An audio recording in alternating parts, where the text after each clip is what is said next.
국민의힘에서 지자체에서 보조금을 지원한 사업 내용, 그 실태가 공개됐습니다. 그런데 북한 미사일 도발이 한창이었던 2021년 북한 선전가를 부른 콘서트를 연 단체 등의 셀프 심사로 9억 원이 지급된 것으로 나타났습니다. 여기선 김일성이 만들었다는 그런 노래가 울려 퍼졌는데 말입니다. 전장현 장애인 시위 참여자에게는 보조금이 일당으로 지급됐다는 의혹도 제기됐습니다. 다 국민 세금인데 말이죠. 첫 소식 노태영 기자가 준비했습니다. 2021년 한 대북 지원 단체가 서울에서 연 평양 탐구학교 콘서트.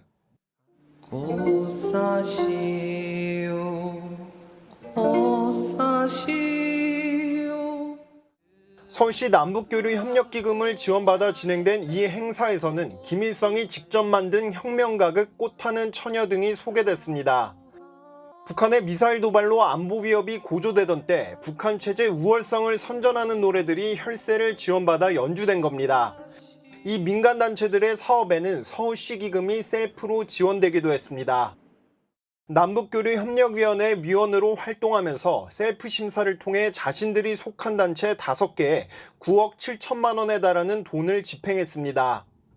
그 남북교류협력심사위원임에도 불구하고 본인이 속한 단체를 선정하는 게 한 7건 정도가 나오고요. 보고서라든지 이런 부분들이 정확하게 제출도 안 되고. 교통방해 시위에 나섰던 전국 장애인 차별 철폐연대는 서울시 보조금을 받아 시위 참가자들에게 일당으로 지급했다는 주장도 나왔습니다. 현재로는 추정인데 그 시위에 참여했던 장애인 당사자들 진술이 몇 개 확보됐나 봐요. 그래서 그 진술에 나오는 걸로 알고 있는데 보조금 지원 사업 보고서의 시위 사진을 활동 내역으로 보고한 전장현은 최근 3년간 서울시로부터 받은 보조금이 476억 원에 이르는 것으로 파악됐습니다. MBN 뉴스 노태현입니다.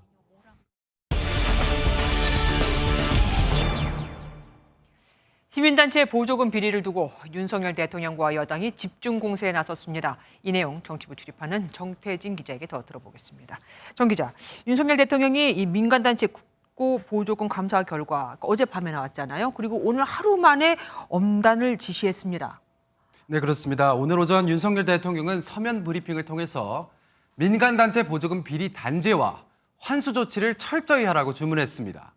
그런데 이게 하루아침에 나온 이야기는 아닙니다. 네. 대통령실은 지난해 12월 전 부처를 대상으로 국고보조금 지급 현황을 조사한 바 있습니다. 국민의 혈세가 그들만의 이권 카르텔에 쓰여진다면 국민 여러분께서 이를 알고 용납하지 않으실 것입니다. 꽤 된 얘기네요. 그렇습니다. 당시 문재인 정부 5년 동안 국고보조금 22조 원이 지급됐고 2017년부터 해마다 4천억 원씩 늘어났습니다. 대통령실 핵심 관계자는 MBN에 문재인 정부에서 관리할 수 있는 수준을 넘어서는 정도로 보조금이 집행된 걸로 보인다고 했습니다. 이번 조치는 국내 혈세가 허투루 쓰여서는 안 된다는 윤 대통령의 강한 의지가 담겨 있는 거라고 볼 수 있겠습니다. 정부도 그러면 본격적인 다른 내용이 또 착수됐겠네요. 그렇습니다. 윤석열 대통령의 지시에 따라서 모레 모든 부처 감사관을 포함한 관계부처 회의가 열립니다. 이 회의에서 보조금 환수, 고발 수사 의뢰, 보조금 예산 구조 조정, 추가 감사 계획 등에 대한 논의를 통해서 즉각 후속 조치에 들어갈 예정입니다. 여당도 본격적으로 움직이고 있죠. 오늘 나온 게 있습니까? 크게 2가지 대책을 내놨습니다. 우선 회계상 문제가 있어서 보조금 환수 결정이 난 시민단체 명단을 공개하고 또 현재 10억인 외부감사 기준을 3억으로 낮추는 안도 검토하는 등 당정이 발맞추려는 분위기입니다. 국민의힘은 연일 강도 높은 발언 이어가고 있습니다. 김기현 대표는 시민 없는 시민단체들의 혈세 도둑질 실태가 만천하에 드러났다며 도둑에게 빨대 꽂을 기회를 준 문재인 정권의 책임이자 대대적 수사가 필요하다 이렇게 비판했습니다. 박대출 정책위 의장도 SNS에 문 정권이 퍼주기에 쏟은 돈은 결국 국민 주머니에서 나온 돈이라며 국민 돈으로 생색은 다 내고 뒷감당은 나 몰라라 하는 먹튀 정부였다고 맹공했습니다. 사실 지원금이 제대로 잘 쓰였나를 확인하는 것도 중요하지만 한편으로는 시민단체 입장에서는 우리를 길들이려는 거 아니야라는 걱정도 할 만합니다. 네, 그래서 윤 대통령이 오늘 엄중조치 지시 이후에 여러 시민단체와 통화를 좀 해봤습니다. 네네. 시민단체들은 윤석열 대통령이 강조했던 자유의 위축을 우려하면서 특히 야권 성향 시민단체를 찍어 누르는 것 아니냐, 시민단체들이 상당히 위축될 것이라고 비판했습니다. 대통령실이 전면에 나서는 건 대통령의 여러 정책에 대해서 비판적인 목소리를 냈던 시민사회 단체에 대한 일종의 낙인 찍기 또는 힘 빼기로 보인다는 거죠. 민주당도 노조 탄압으로 반짝 지지율 반등의 재미를 보더니 이제 시민단체 탄압이냐며 정부의 비판적인 시민단체들을 민주당과 엮어 쓸어버리려는 노골적인 의도라고 비판했습니다. 앞으로는 화이트리스트, 블랙리스트 이런 얘기를 좀 안 들었으면 좋겠는데 말이죠. 지금까지 정태진 기자와 함께했습니다. 감사원이 특혜 채용 의혹이 불거진 그럼에도 감사원 감사는 받지 않겠다는 선관위에 대해 검찰에 수사 의뢰하는 안을 검토하고 있습니다. 이렇게 되면 관련 의혹에 대해 선관위는 바로 검찰 수사를 받을 수도 있게 되겠죠. 국민의힘은 선관위원장뿐만 아니라 모든 선관위원이 물러나야 한다고 보고 있지만 민주당은 감사원은 선관위에 대한 감사 권한이 없다는 입장입니다. 김순철 기자가 보도합니다. 지난주 감사원이 고위직 자녀 특혜 채용 의혹과 관련해 중앙선관위에 2차례 자료를 요구했지만 답변을 받지 못한 것으로 확인됐습니다.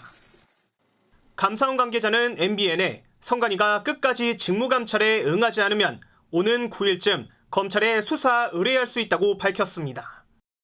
실제 수사 요청서 작성에도 착수했으며 고발 대상은 선관위원 9명 모두가 될 가능성도 제기됩니다. 아직까지 선관위는 정치적 중립성을 이유로 권익위 조사나 경찰 수사는 수용해도 감사원 직무감찰은 받을 수 없다는 입장입니다. 다만 일부 선관위원이 국민 감정을 고려해 이번 사안만 감사원 감사를 수용해야 하는 게 아니냐는 의견이 나온 것으로 알려졌습니다. 국민의힘은 선관위원회 전원 사퇴, 감사원 감사 수용을 촉구하는 결의문을 채택했습니다. 노태학 선관위원장 사퇴 요구에서 한 발 더 나아간 것입니다. 내부에서 어느 한 사람도 자정의 목소리를 내지 못하고 한 몸처럼 선관위 쇄신을 맡고 있는 선관 위원들도 전원 사퇴해야 합니다. 반면 더불어민주당은 선관위 흔들기가 도를 넘었다며 감사원의 감사 권한은 없다고 선을 그었습니다. MBN 뉴스 김순철입니다. 민주당 돈봉투 의혹을 수사 중인 검찰이 국회의원들의 출입 기록을 확인하기 위해 국회 사무처를 압수수색했습니다. 지난달 국회 사무처가 이미 제출을 거절했었거든요. 검찰은 국회의원실 20여 곳의 출입 기록을 확보한 것으로 전해졌습니다. 이상혁 기자가 보도합니다. 검찰이 국회 사무처 의회 방호 담당관실에 검사와 수사관을 보내 압수수색을 벌였습니다. 수사팀은 의원실 20여 곳에 대한 국회 본청, 의원회관 출입 기록을 확보한 것으로 알려졌습니다.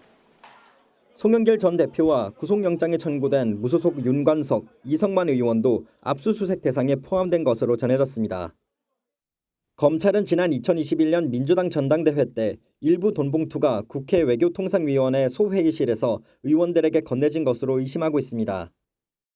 지난달 24일 청구된 윤관석, 이성만 의원의 구속영장 청구서에도 전당대회 때 소회의실에서 300만 원이 든 돈봉투 10개가 살포됐고 이 의원도 1개를 받았다는 내용이 담겼습니다. 저는 돈봉투하고는 아무런 관련이 없습니다. 1,000만 원을 전달을 해서 자원봉사자들 밥값이나 이런 생활 경비로 제가 돈을 조달한 것이냐, 제가 전달한 것이냐, 그거에 대한 피의 사실이지. 돈봉투 의혹의 최종 수혜자인 송영길 전 대표는 당시 외교통일위원장이었습니다. 검찰 관계자는 돈봉투를 받은 것으로 특정된 의원들의 행적을 교차 검증하려고 압수수색에 나섰다고 설명했습니다. 검찰은 지난달 중순쯤 국회 사무처의 의원들의 출입 기록을 임의 제출하라고 요구했지만 제출 자료가 폭넓고 구체적 혐의를 밝히지 않아 거절당했습니다. 검찰은 국회에서 확보한 출입 기록을 바탕으로 돈봉투를 수수한 의원들을 좁혀나가는 데 집중할 예정입니다. MBN 뉴스 이상엽입니다. 한동훈 법무부 장관 개인정보 유출 사건을 수사 중인 경찰이 MBC 기자의 법인 폰을 핵심 단서로 보고 확보에 나선 것으로 확인됐습니다. 엿새 전 압수한 건 개인 폰이었거든요. 또 이번 사건과 연루된 민주당 최강욱 의원의 휴대전화와 사무실도 압수수색했습니다. 이규현 기자가 단독 보도합니다.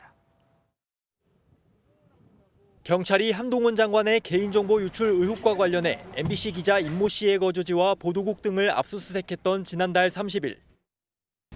저희는 이 정도 사안을 갖고 공영방송 MBC의 보도국 사무실을 압수수색하는 것은 명백한 과잉 수사라고 생각합니다. 그건 이것이 MBC 주장이시고요.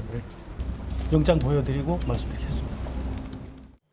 MBN 취재를 종합하면 당시 경찰이 확보하려 했던 압수물은 임 씨가 지난해 11월 썼던 법인 명의의 휴대전화였습니다. 임 씨는 경찰에 개인 휴대전화를 제출했는데 MBC 측은 법인폰을 회사에 반납하지 않았다는 입장인 반면 임 씨는 어디에 있는지 모르겠다는 입장으로 알려졌습니다. 임 씨의 법인폰 확보가 어렵다고 판단한 경찰은 추가로 민주당 최강욱 의원실과 휴대전화를 압수수색했습니다. 경찰은 임 기자에게 유출된 자료에 최강욱 의원실 워터마크가 찍혀 있는 점을 토대로 최 의원을 특정한 것으로 해석됩니다. 어이가 없습니다. 이런 식으로 이렇게 장난질 쓰는 거는 이제 뭐 대가를 치러야 될 것이고. 하지만 경찰에 제출한 최 의원의 아이폰 비밀번호를 모르는 데다 임 씨의 법인폰 확보 역시 쉽지 않아 수사가 난항을 겪을 것이란 분석입니다. MBN 뉴스 이규현입니다. 현재 KBS TV 수신료는 전기요금과 함께 내죠. 대통령실이 이 수신료를 따로 징수하는 안을 관계부처에 내놨습니다. 한 달 동안의 여론 수렴 결과 97%가 분리 징수에 찬성했고 사실상 세금이라는 지적이 많았다는 건데 방통위가 곧바로 시행령 개정에 착수할 것으로 보입니다. 원중희 기자입니다. 대통령실이 지난 3월 9일부터 한 달 동안 KBS 수신료 분리징수에 대한 의견을 수렴한 결과입니다. 수신료를 전기요금 고지서에 합치지 말고 따로 내자는 제안에 전체의 97%인 56,226건이 찬성했고 반대는 2,025건에 그쳤습니다. 댓글로도 의견을 수렴했는데 전체 6만 4천여 건 가운데 3만 8천여 건이 수신료를 폐지해야 한다고 달았습니다. 수신료를 분리징수하자는 의견도 2만여 건에 달했습니다. 사실상 세금과 동일하다. 방송 채널의 선택 및 수신료 지불 여부에 대한 시청자의 권리가 무시되었다. 대통령실은 이를 바탕으로 방송통신위원회와 산업통상자원부에 수신료 분리징수를 위한 관계법령 개정을 권고했습니다. 이에 따라 방통위는 한전이 수신료를 전기요금과 통합징수할 수 있도록 한 방송법 시행령 43조 2항에 대한 개정에 착수할 전망입니다. 대통령실은 또 방송의 공정성과 방만 경영 문제도 지적하며 공영방송의 공적 책임 이행 보장 방안을 마련할 것도 공고사항에 담았습니다. KBS는 수신료 분리징수는 공영방송의 근간을 훼손할 수 있다며 보다 면밀하고 충분한 논의가 필요하다고 입장을 밝혔습니다. MBN 뉴스 원중입니다. 1,000명이 넘는 전세 사기 피해자를 낳은 일명 건축왕에게 과거 최문순 전 강원도지사가 특혜를 줬다는 의혹이 일부 사실로 확인됐습니다. 사업 제안서 제출 당시 경쟁회사가 있었지만 강원도는 먼저 이 건축왕과 양해 각서를 체결하고 서류는 그 이후에 검토했던 겁니다.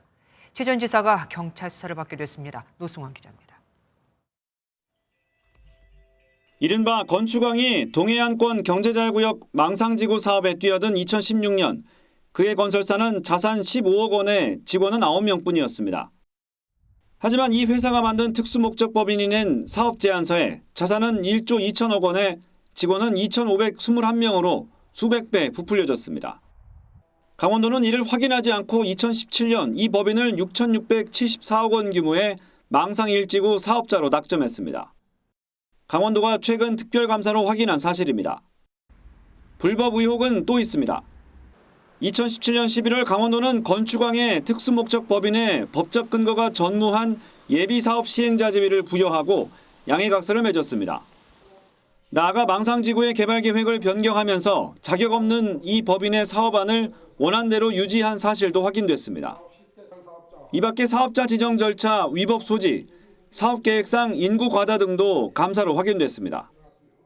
외국인 투자의 유치 능력, 재무 건전성과 소유자금 조달 능력 등에 대한 요건이 충족되지 않음에도 지정권자의 재량권을 확대 해석하여 강원도는 밝혀진 사실들의 위법이 있는지 왜 일이 그렇게 처리됐는지 확인하려고 최문순 전 도지사 등 4명에 대해 경찰에 수사를 의뢰했습니다. 이에 최 전 지사는 오늘 발표 내용은 이미 2021년 12월 검찰이 혐의 없음으로 종결한 사안이라며 정치적 감사라고 반박했습니다. MBN 뉴스 노승환입니다. 승용차와 1톤 트럭이 충돌해 트럭에 타고 있던 중학생이 숨졌습니다. 내일이 쉬는 날이라 오늘 쉬는 학교들 많았죠. 학교 재량 휴업일에 택배 일을 하는 엄마를 돕겠다며 나온 아들이었습니다. 장진철 기자입니다.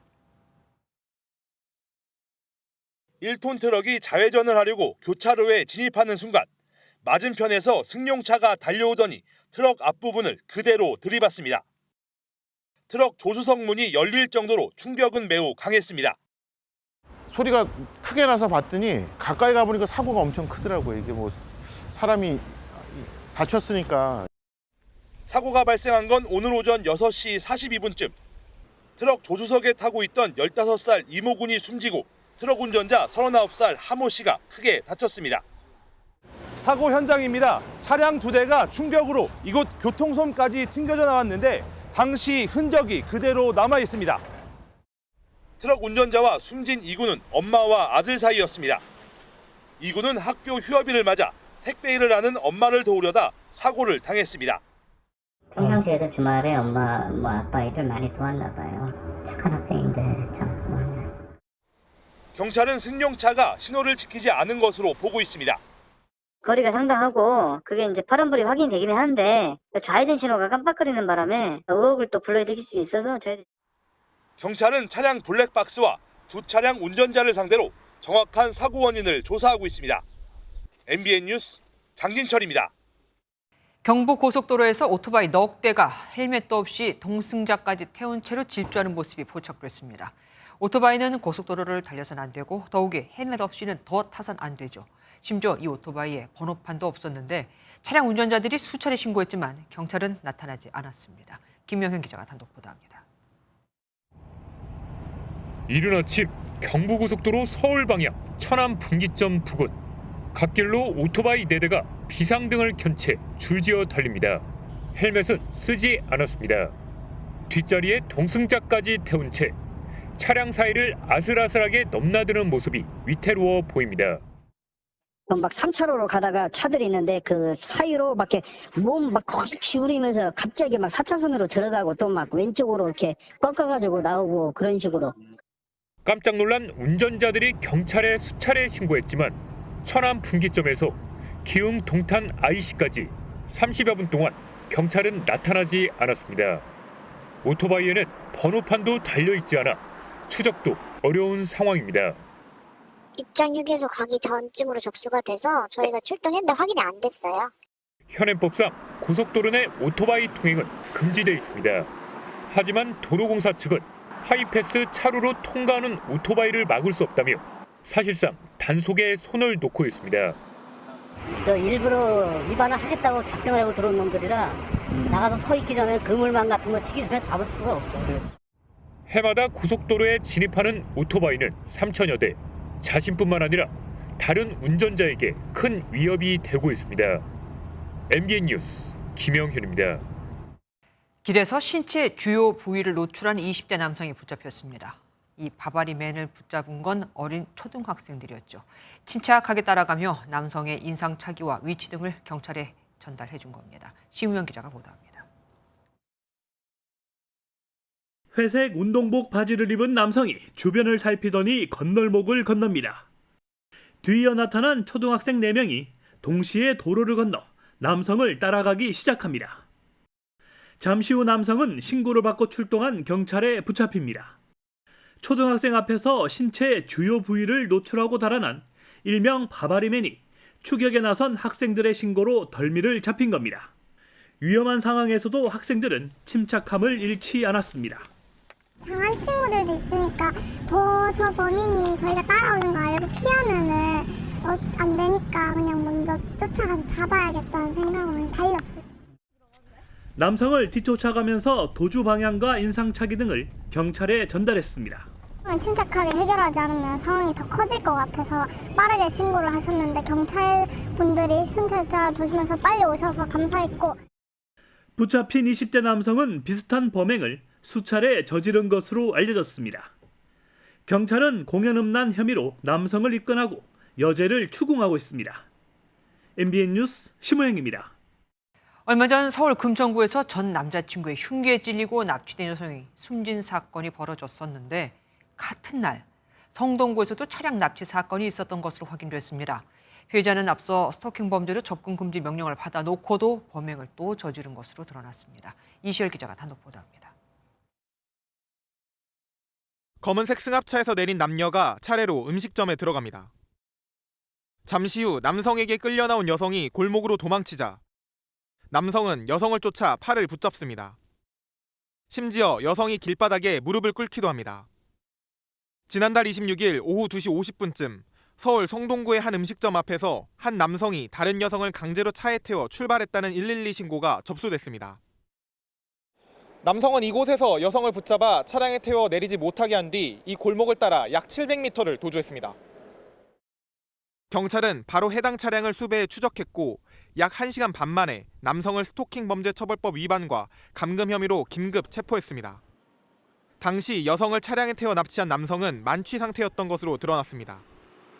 경찰 조사 결과 이 남성은 사건 발생 일주일 전에도 같은 혐의로 현행범 체포돼 접근 금지 처분이 돼 있던 것으로 확인됐습니다. 서울 성동경찰서는 구속영장 기각을 대비해 잠정조치 4호를 병행 신청했고 지난달 28일 남성을 구속했다고 밝혔습니다. MBN 뉴스 이시열입니다. 600개가 넘는 국가 자격시험 답안지가 채점도 하기 전에 파쇄됐다는 소식 전해드렸죠. 그런데 이게 다가 아니었습니다. 답안지 파쇄 말고 답안지 분실도 있었던 것으로 MBN 취재 결과 확인됐습니다. 이 사태 또한 답안지가 파쇄된 바로 그 공단 그 지사에서 벌어졌습니다. 최돈희 기자가 단독 보도합니다. 지난 4월 실시된 전기기사 산업기사 실기시험. 서울의 한 고사장에서 치러진 609명의 답안지 전부가 채점도 되기 전에 파쇄된 사실이 시험 20여일 만에 뒤늦게 확인됐습니다. 공단 이사장까지 나서 사과했습니다. 자격 검증에 대한 국민의 신뢰를 앞장서 지켜야 할 공단에서 이번과 같은 일이 발생한 데 대해 국민 여러분께 다시 한번 진심으로 사과드립니다.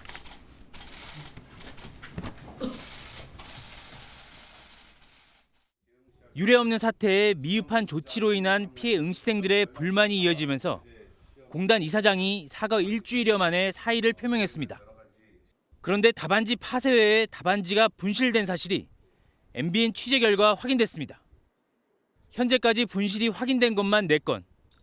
파쇄 처리된 고사장과는 다른 고사장 답안지로 당초 공단이 확인한 파쇄됐다던 답안지 609개와는 별개입니다. 특히 답안지가 분실된 곳은 앞서 답안지 파쇄 사고가 발생한 곳과 같은 공단 지사인 것으로 확인됐습니다.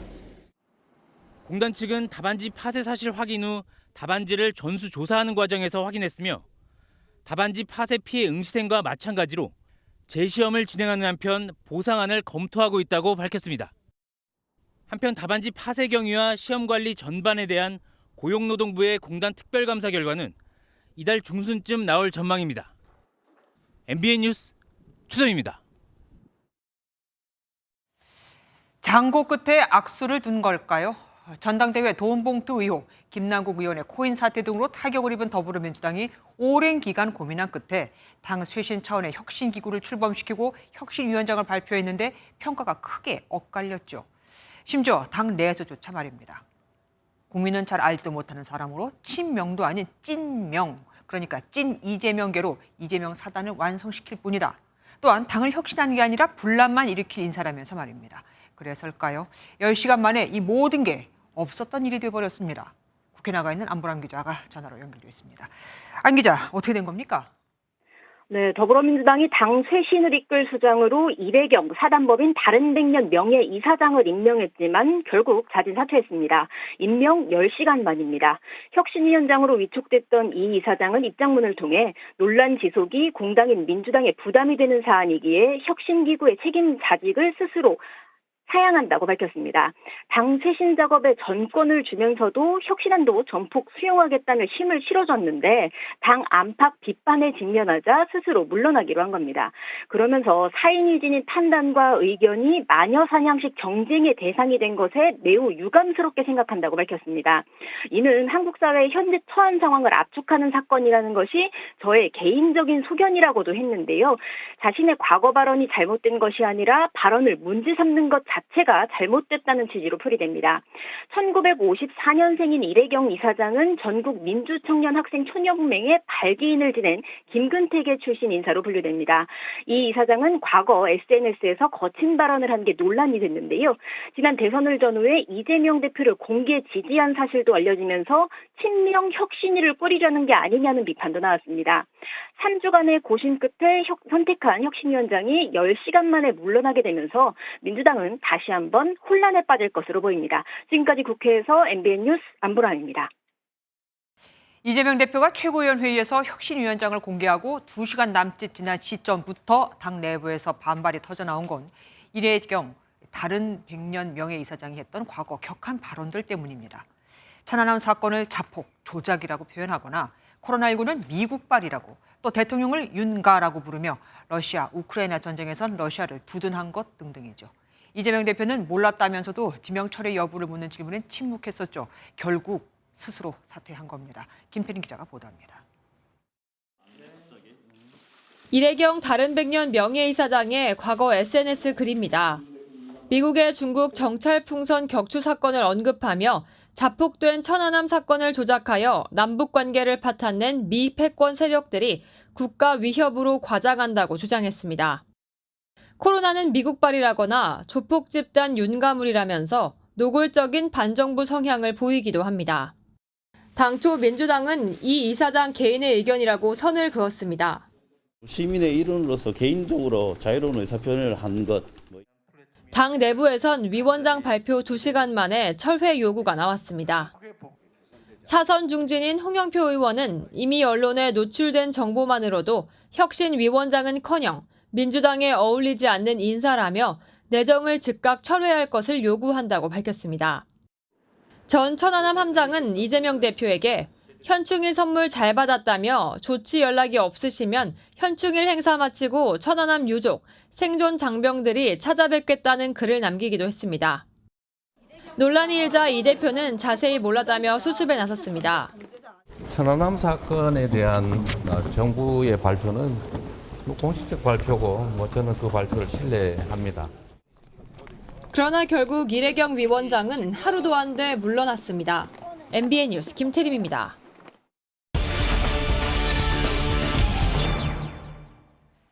더불어민주당 혁신위원장 임명 후 폭풍, 국회에 출입하는 이병주 기자와 더 알아보겠습니다. 이 기자, 이래경 위원장이 저희 뉴스 바로 직전에 사의를 표명한 거죠. 우선 좀 그 과정을 설명해 주세요. 네, 정말 뉴스 직전이었습니다. 네. 저녁 6시 50분쯤이었는데요. 이래경 이사장이 사의 표명문을 출입기자단에 공지했습니다.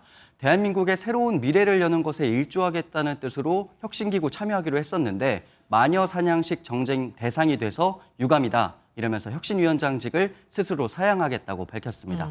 또 민주당을 사랑하는 국민 여러분께 당과 함께해달라 이런 당부도 남겼습니다. 민주당 혁신위가 출범하게 된 그 계기도 좀 간략하게 설명해 주세요. 네, 그 과정 살펴보면요. 지난달 14일이었습니다. 더불어민주당 당내 불거진 돈봉투 의혹과 김남국 의원의 코인 사태 관련해서 쇄신을 위한 의원총회 열었고요. 그리고 의원들의 뜻을 모아서 결의안에 당 차원 혁신기구 설치하기로 했습니다. 그로부터 3주가 지나 오늘 혁신위원장 임명이 전격적으로 이뤄졌던 겁니다. 그런데 지난주까지만 해도 혁신위원장 할 만한 사람이 없다. 그렇게 얘기가 나왔었잖아요. 그렇기 때문에 오늘 이 발표가 깜짝 발표였습니다. 네, 정말 말 그대로 깜짝 발탁이었습니다. 그래서 그 부분도 논란이었습니다. 민주당 지도부 일부 인사들을 접촉해보면 대표가 임명하기까지 이래경 이사장에 대해 몰랐다는 반응 심심치 않게 나왔습니다. 네. 또 이러니까 충분한 내부 검토가 없었던 게 아니냐는 비판 뒤따랐습니다. 네, 혹시 사전에 검토하셨습니까? 그 점까지는 저희가 정확한 내용을 몰랐던 것 같네요. 지금 발표가 되자마자 그러니까 2시간 남짓 만에 이렇게 막 불만과 문제가 제기가 됐잖아요. 그러면 민주당에서는 이 이사장이 어떤 점을 높이 들어서 이렇게 혁신위원장에 앉히려고 했던 겁니까? 네, 이래경 이사장은 운동권 출신입니다. 네. 서울대 재학 시절부터 그러니까 한 50년 가까이 진보 시민사회 진영에서 사회운동 벌여왔습니다. 네. 과거 인터뷰 찾아보면요. 부의 80%를 환원하는 나라를 만들어야 한다. 이런 주장도 펼쳤고요. 실제 자신이 대표로 있던 회사에서 퇴직할 당시에는 자산 중 20억 원가량을 사회에 환원했다고 합니다. 이재명 대표의 트레이드마크 정책인 기본사회 정책과 맞닿은 측면도 있어 보였습니다.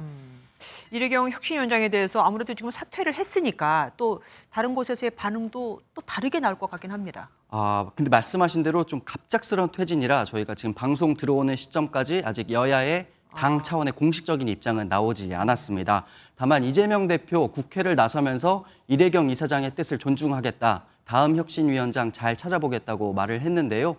앞서서 여당 측 원외 인사들은 혁신위원장이 아닌 자폭위원장 이런 혹평들 내놨었습니다. 네. 한편 권칠승 수석 대변인이 이래경 위원장 앞서서 옹호하는 과정에서 최원일 전 천안함 함장을 비판해서 또 다른 논란도 낳고 있습니다. 예, 이렇게 위원장을 발표하자마자 후폭풍이 컸던 일도 흔치 않은 것 같습니다. 지금까지 이병주 기자와 함께했습니다. 다음 소식입니다. 얼마 전 한 유튜버가 이른바 부산 돌려차기 사건 가해자의 신상을 공개한 뒤 일부 네티즌들이 가해자의 SNS 계정까지 털면서 사적 제재 논란이 커지고 있죠. 피해 여성은 MBN과의 통화에서 당혹감을 감추지 못했는데 이 논란과는 별개로 다음 주 법정에서 추가로 드러난 성폭행과 관련해 가해자의 신상을 공개해 줄 것과 엄벌을 요청할 계획입니다. 김태형 기자가 취재했습니다. 지난해 5월 부산의 한 오피스텔에서 귀가하던 20대 여성을 뒤에서 돌려차기한 30대 남성 이모 씨. 지난 주말 한 유튜버가 이 씨의 사진과 이름, 나이 등을 폭로한 데 이어 이 씨 추정 SNS 계정까지 추가로 드러나 논란이 일고 있습니다. 당장 다음 주 이 씨의 선고를 앞두고 피해 여성은 이번 사적 제재 논란이 당혹스럽기만 합니다. 경찰의 신상정보 공개 심의위원회 등을 거치지 않은 신상 공개는 불법이기 때문입니다. 기사가 사적 제재네 뭐 이렇게 하는데 뭐 일단 제가 촉탁한 것도 아닐 뿐더러 다만 오는 12일 법정에서 탄원서 7만 5천 장을 제출하며 재판부에 엄벌과 가해자 신상 공개를 요청할 계획입니다. 최근 2심 재판 중에 피해자가 입었던 청바지에서 이 씨 DNA가 발견돼 강간 살인 미수로 혐의가 바뀌었는데 이를 토대로 성범죄자에게 내리는 신상 공개 처분을 기대하는 겁니다. 성폭법상의 일부 범죄들에 대해서는 유죄 판단을 이제 할 적에 신상 공개 명령을 같이 부수 처분으로 내리게끔 되어 있어요. 이번 유튜버발 신상 공개를 계기로 현행법상 자의적인 경찰의 신상 공개 심의위원회 소집 기준은 보완이 필요하다는 지적이 나옵니다. 진짜 명백하게 지금 피해자가 소외돼 있기 때문에 사법 체계에서 다른 분들이 이렇게 억울한 일 안 당했으면 좋겠어요. MBN 뉴스 김태형입니다. 우리나라에서 마지막으로 사형이 집행된 건 1997년, 올해로 26년이 됐습니다. 그런데 현행법상으로는 사형 집행 없이 30년이 지나면 사형수도 형 자체를 면제받을 수 있다는 걸 아십니까? 큰 허점인 거죠. 이 시효를 없애는 개정안이 국무회의를 통과했습니다. 이젠 30년이 지나도 사형수가 석방될 일은 없습니다. 심가연 기자가 보도합니다. 지난 1992년 10월 강원도 원주의 왕국회관 건물에 불을 질러 여호와의 증인 신도 15명을 숨지고 20여 명을 다치게 한 원모 씨. 1993년 11월 사형을 확정받은 지 오는 11월이면 꼭 30년이지만 원 씨는 아직 형 집행 없이 교도소에 수감 중입니다. 현행법은 원 씨와 같은 사형수에 대해서도 선고 후 30년이 지나면 집행을 면제하도록 하고 있는데 이 시효를 없애는 개정안이 국무회의를 통과했습니다. 형 집행 없이 시효가 지나면 사형수를 석방시켜야 한다는 해석도 나오면서 오는 11월 생길 혼란을 예방하자는 취지입니다. 법무부는 사형 확정자가 시효 적용에서 배제된다는 점을 분명히 해 형 집행의 공백을 방지하겠다고 밝혔습니다. 형법은 명확성이 굉장히 중요하기 때문에 이참에 그런 부분까지 명확하게 이제 밸런스를 맞추자 그런 차원에서 진행한 것 같습니다. 현재 원 씨처럼 사형 확정 판결을 받고 형을 기다리며 수감 중인 사형수는 모두 59명입니다. 법무부는 이번 주 개정안을 국회에 제출할 예정인데 국회를 통과하면 해당 조항들이 형법에서 사라지게 됩니다. MBN 뉴스 심가현입니다.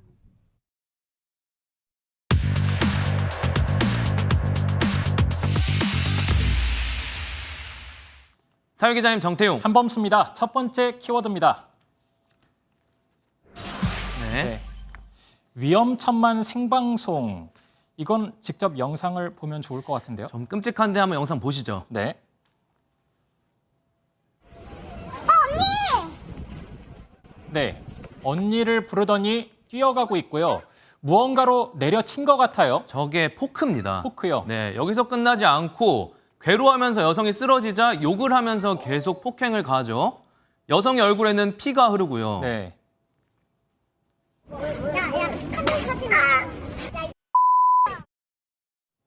믿기 어려운 장면인데 저걸 또 라이브 방송으로 보여주고 있는 거잖아요. 네, 둘 다 생방송 중이던 유튜버들이었고요. 응급처치하는 모습까지 영상으로 생방 라이브가 됩니다.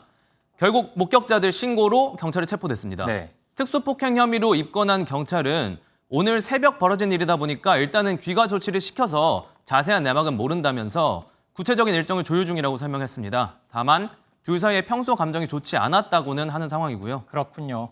경쟁 관계에 있어서 저렇게 폭행한 걸까요? 아무튼 잔인한 범죄가 고스란히 중계되고 있는 현실, 문제가 심각합니다. 그렇습니다. 다음 키워드 보겠습니다. 15만 원짜리 입장권이면은 뭐 한 뮤지컬 입장권 정도 되나요? 아니요, 전혀 다른 입장권 얘기입니다. 네, 영상 볼까요? 네. 클럽이네요? 네. 네. 술값이 아니라 그냥 클럽 입장만 15만 원이라는 거예요? 맞습니다. 모든 클럽이 그렇다는 건 아니고요. 서울 강남에서 엽기적으로 운영된 클럽이 있었습니다. 안에서 집단 성행위가 이뤄지고 누군가는 이걸 관람할 수 있게 만들어 놓은 곳이었죠. 충격적인데요? 근데 그런 클럽이 있으면 바로 단속이 들어왔을 텐데 이게 한동안 소문이 안 났었나 봐요. 네, SNS로 방문객 예약 받으면서 비밀스럽게 운영됐습니다. 일반 음식점으로 신고돼 있어서 구청이나 경찰이 빠르게 파악하기 어려웠습니다.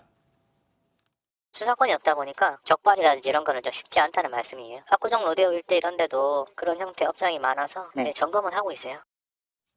결국 적발이 됐잖아요, 어쨌든. 처벌이 어떻게 내려졌죠? 업주 48살 A씨는 징역 1년에 집행유예 2년형 받았습니다. 손님 26명은 처벌받지 않고 그냥 풀려났습니다. 추징금은 1억 1천만 원 정도 나왔고요. 이게 실제로 교도소 간 사람이 어쨌든 없는 거네요. 감형된 사유가 있었나요? 업주에겐 범행을 자백했고 벌금형 초과하는 전과가 없다며 집행유예 내려진 거였습니다. 손님들은 자발적으로 성행위를 한 것이라며 풀려났습니다. 불특정 또는 다수가 인식할 수 있는 상태에서 성행위가 이루어진 건 아니어서 공연음란죄는 적용되지 않습니다. 성행위의 대가나 알선이 없었기 때문에 성매매 특별법도 적용되는 사안이 아닙니다. 실형이 없는 솜방망이 처벌인데 적어도 사회적 눈높이랑은 맞지 않아 보입니다. 맞습니다. 다음 내용 보겠습니다. 동생 숨졌는데 34억. 이건 바로 설명 들어볼까요? 네, 설명 좀 드리면요. 부모가 세상을 떠나면서 40대 형이랑 지적장애가 있는 동생이 34억 원 넘는 유산을 나눠 가지게 됐습니다. 그런데 이 형과 동생이 후견인 사이에서 상속재산 관련 소송이 진행되던 중에 동생이 경기도 구리시 한 하천에 빠져서 사망합니다. 상속 소송 도중에 일어난 사망 사건입니다. 네. 뭔가 의심스러운 부분이 생기네요. 자세한 정황들을 보면 더 그런데요.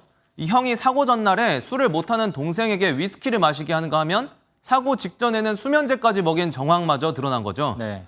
영화관에 간다며 집을 나선 동생이 돌아오지 않는다. 이렇게 자진 신고한 것마저도 거짓으로 들통이 났고요. 결국 형은 살인 등의 혐의로 재판에 넘겨졌습니다. 네, 저 정도면 충분히 범죄 정황이 드러났다. 저는 이렇게 보이거든요. 1심도 그렇게 판단을 했습니다. 징역 30년을 선고한 거죠. 네. 그런데 2심에서 판결이 뒤집힙니다. 이 형이 동생을 직접 물에 빠뜨렸다. 이런 사실은 인정할 직접적인 증거가 없다는 거죠. 대신 유기치사 혐의는 인정이 돼서 징역 10년 내려졌습니다. 오늘 대법원에서 해당 판단이 옳다며 형을 확정했고요. 그랬군요. 이쯤에서 궁금해지는 게 산 형님한테 죽은 동생 몫까지 유산이 다 가는 건가요? 이런 상황에서? 저도 그것부터 알아봤어요. 궁금했는데 이 살인 혐의가 인정이 됐다면 상속이 되지 않습니다. 하지만 유기치사 혐의는 유산을 가져가는데 문제가 없다고 하네요. 네. 민법은 상속 결격 사유로 살인, 살인미수, 상해치사 등만을 규정하고 있어서 유기치사나 폭행치사 등 상속 결격을 더 폭넓게 인정해야 된다는 문제점이 계속해서 제기되고 있습니다. 동생의 죽음에 책임 있는 형, 감옥살이 10년에 유산 34억 원 모두 얻게 됐습니다. 법원 판결 존중해야겠지만 정의롭게 끝났다고 말할 수 있는 일인지 의문이 듭니다. 맞습니다. 오늘은 여기까지 하겠습니다. 사회기자 M이었습니다. 자고 나면 뛰는 물가에 간단히 라면에 김밥 먹기도 부담스러워졌습니다. 라면 전문점이 아닌 일반 분식집에서 먹어도 라면 한 그릇에 4~5천 원. 단짝인 김밥 한 줄 추가하면 10,000원에 육박하는 세상이 됐거든요. 지난달 라면 가격은 1년 전보다 13.1%나 올랐습니다. 14년 만에 최고입니다.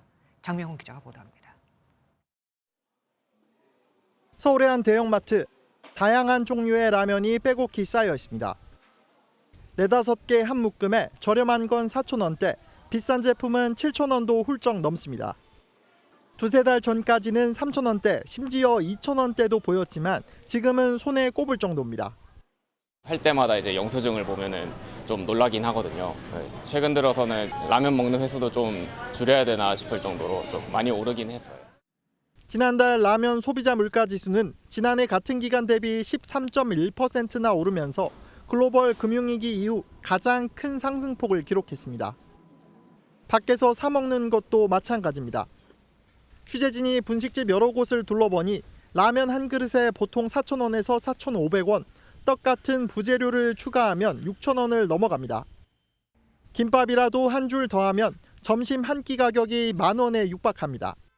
집에서 먹으면 그래도 라면은 한 1,000원이면 먹고 김밥도 그렇게 비싸지 않는데 밖에서 먹으면 막 엄청 비용이 몇 배씩 뛰니까. 소비자 물가 상승률이 지난달 3% 초반대로 낮아진 가운데도 가공식품과 외식 물가는 7%대 안팎을 유지하고 있습니다. MBN 뉴스 장명훈입니다. 이어지는 연휴와 본격적인 여름 날씨에 산 찾는 분들 많죠.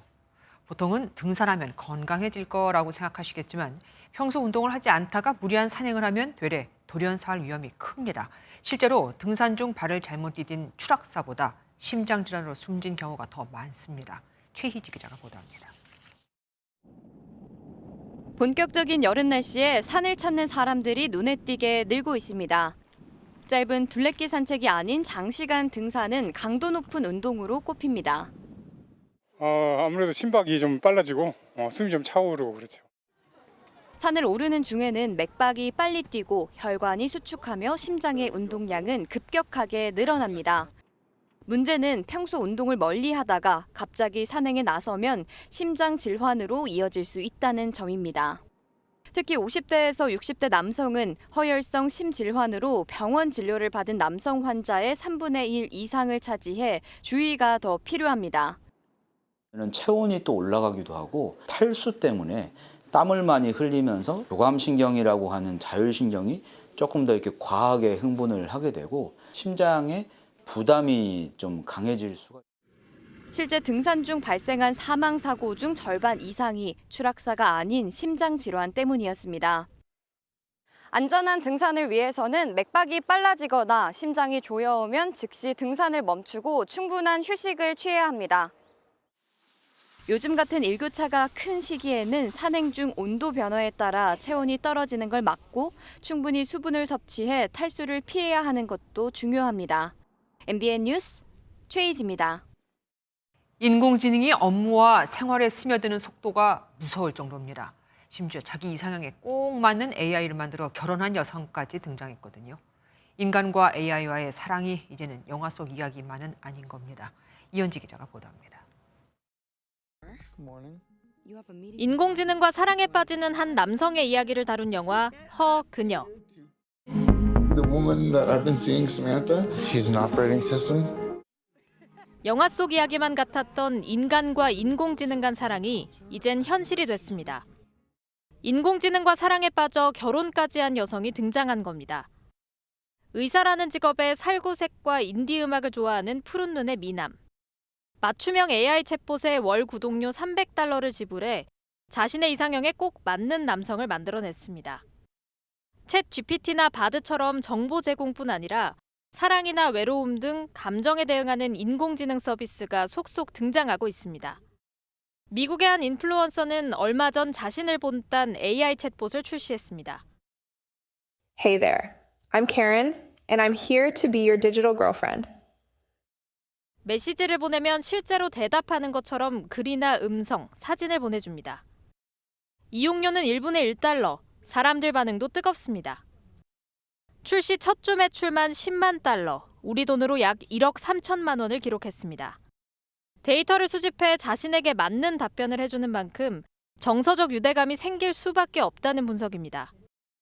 AI는 본인에게 굉장히 적절하게 잘 맞춰줄 수가 있는 거죠. 안정감, 평안함을 넘어서 어떤 사랑까지도 느끼게 하는 부분들은 충분히 있다고 볼 수 있어요.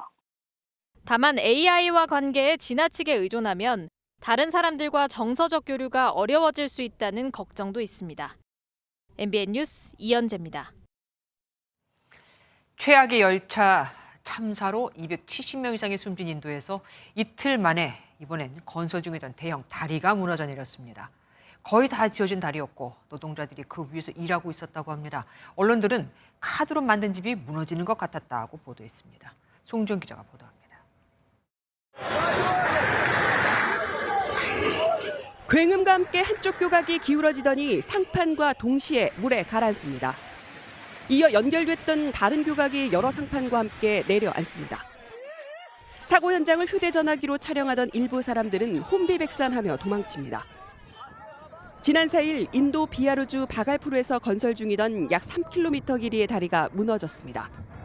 인도 당국의 공식 사상자 발표는 없었지만 사고 당시 노동자가 다리에서 일하고 있었던 것으로 알려졌습니다. 이 다리는 지난 2014년에 착공해 2019년 완공 예정이었지만 각종 사고로 준공 일정이 수차례 미뤄졌습니다. 니티시 쿠마르 비하루주 총리는 이번 사고를 정밀히 조사하고 책임자를 밝혀내라고 지시했습니다. 앞서 지난 2일 인도 동부 오디샤주에서는 열차 3중 추돌 사고로 최소 275명이 숨지고 1000여 명이 다쳤습니다. MBN 뉴스 송주영입니다. 2차 세계대전 당시 살아있는 사람들을 대상으로 끔찍한 인치 실험을 자행한 것으로 알려진 일본 731 부대, 일명 악마의 부대라고 불리죠. 일본은 이 부대의 존재 사실을 부인해왔지만 일본 공문서에서 이 부대와 관련된 내용이 확인됐습니다. 처음입니다. 베이징에서 윤석정 기자가 보도합니다. 최근 일본의 한 대학 연구원이 국가문서보관소에서 찾아낸 책자입니다. 국립공문서관에 보관 중이라고 분류돼 있고 겉표지엔 군사기밀이라고 적혀 있습니다. 1940년 일본 관동군이 만든 문서인데 2차 세계대전 당시 일본군 생화학전 부대인 731부대, 일명 악마의 부대와 관련된 것입니다. この資料は日本の国立公文書館が所蔵している資料です。この1940年9月30日に関東軍が陸軍中央に対して、編成改正を行ったことの詳しい報告を提出したレポートになります。 문서엔 731 부대의 인체 실험과 세균 무기 개발, 세균전 수행 등의 범죄에 대한 증거가 될 만한 내용이 담긴 것으로 알려졌습니다. 731 부대와 관련된 인물도 나열돼 있습니다. 문서를 발견한 일본 연구원은 이 사실을 중국 하얼빈의 전쟁 박물관에 알렸습니다. 731部队的从无到有，从小到大，到关键发展，到恶性膨胀，到最后灭亡的这样的全过程，给大家一个交代，是一个链，是完整的。 731 부대는 2차 세계대전 당시 중국과 동남아시아 등지에서 극비리의 생화학전 관련 실험을 수행했습니다. 이 과정에서 최소 3,000명 이상이 인체 실험에 희생됐으며 중국에서만 30만 명 이상이 일본의 생물무기에 목숨을 잃은 것으로 추정됩니다. 베이징에서 MBN 뉴스 윤석정입니다. 우크라이나가 예고했던 대로 자국을 침공한 러시아에 대해 대대적인 반격을 시작한 걸까요? 최대 격전지인 도네츠크 전선 5곳에서 양국의 교전이 거세지고 있습니다. 우크라이나는 이번에 성공하지 못하면 큰 타격을 입게 될 것이기에 세계의 이목에 쏠릴 수밖에 없습니다. 고정수 기자입니다. 러시아군이 우크라이나 도네츠크 전선 상황이라며 공개한 영상입니다. 이동 중인 장갑차 여러 대가 공습으로 하얀 연기를 내며 무력화됐습니다. С утра 4 июня противник начал крупномасштабное наступление на 5 участках фронта на южнодонецком направлении. 러시아군에 따르면 우크라이나군의 투입 규모는 6개 기계화대대, 2개 전차대대입니다. 이 중 200여 명을 사살하고 장갑차와 탱크 약 40대를 격파했다는 게 러시아군의 주장입니다. 우크라이나군은 공식 언급 없이 도네츠크주 바흐무트에서 진격을 계속하는 것으로 전해지는 가운데 반푸틴 민병대는 러시아 병사 수십 명을 생포했다고 밝혔습니다. 워싱턴 포스트는 미국 주도하에 훈련과 무기를 받은 우크라이나의 반격은 스스로 러시아와 싸우는 전략의 최대 시험이 될 것으로 전망했습니다. We want to do is support Ukraine to make as much progress as possible on the battlefield so that it is in the strongest possible position at the negotiating table. 우크라이나의 반격 성패는 전쟁 장기화 국면에서 서방 국가들의 지원 지속 여부에도 영향을 미칠 것으로 보입니다. MBN 뉴스 고정수입니다. 여름 철새는 겨울에 지낼 곳을 찾기 위해 얼마의 거리를 날아갈까요? 몸 길이가 30cm에 불과한 벙어리 뻐꾸기가 중국에서 호주로 무려 8,000km를 날아가 월동하는 것이 처음으로 확인됐습니다. 중간에 우리나라도 들렀다 가죠. 한성원 기자가 보도합니다.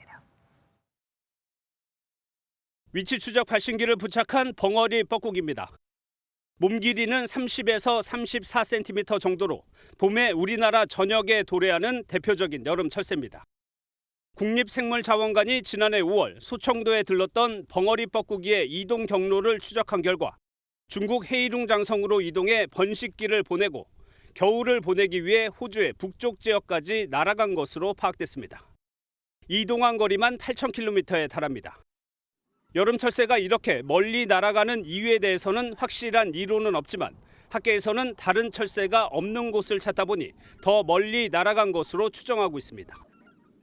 연구진은 또 멸종위기 야생생물인 제두루비가 번식지인 몽골에서 날아와 한국에서 겨울을 보낸 것도 처음으로 확인했습니다. 국가 간 이동 경로와 같은 생체 정보들이 축적된다면 해당 종의 보호 관리를 위한 기초 자료로 활용될 수가 있습니다.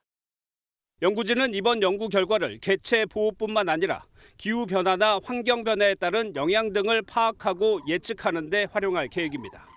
MBN 뉴스 한성원입니다.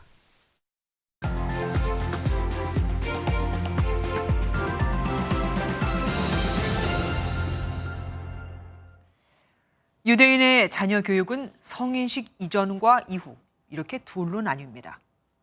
남자아이는 13살, 여자아이는 12살에 마치 결혼식처럼 성인식을 성대하게 치르죠. 이날 성인이 되는 당사자는 성경책, 손목시계, 그리고 축의금 이렇게 3가지 선물을 받는데 축의금은 의례적인 용돈 수준이 아니라 축하객 1인당 보통 200~300불씩 내고 여기에 부모는 마치 유산을 물려주듯 목돈을 얹어줘 자녀는 우리 돈으로 수천만 원에 달하는 큰 돈을 챙깁니다. 그리고 아이는 이날 받은 종잣돈을 주식과 채권, 예금으로 나누어 자기 책임 하에 돈을 굴리기 시작하죠. 그러니 유대인의 성인식은 경제 교육의 출발점이자 경제 독립의 원년이라고 해도 과언이 아닙니다. 불과 12살, 13살 때 말입니다. 금융 문맹 들어보셨습니까? 글자를 읽고 쓸 줄 모르는 것처럼 돈을 어떻게 관리해야 하는지 모르는 걸 말합니다. 우리 청소년을 대상으로 금융 이해력을 조사한 결과 평균 46.8점으로 10년 전보다 오히려 더 떨어졌습니다. 게다가 낙제점, 그러니까 60점 훨씬 미쳤습니다. 왜냐고요? 학교에서도 집에서도 가르쳐주질 않거든요. 예금자 보호 같은 가장 기본적인 개념조차 모르는 청소년들은 금융사기의 먹잇감이 되기 십상입니다.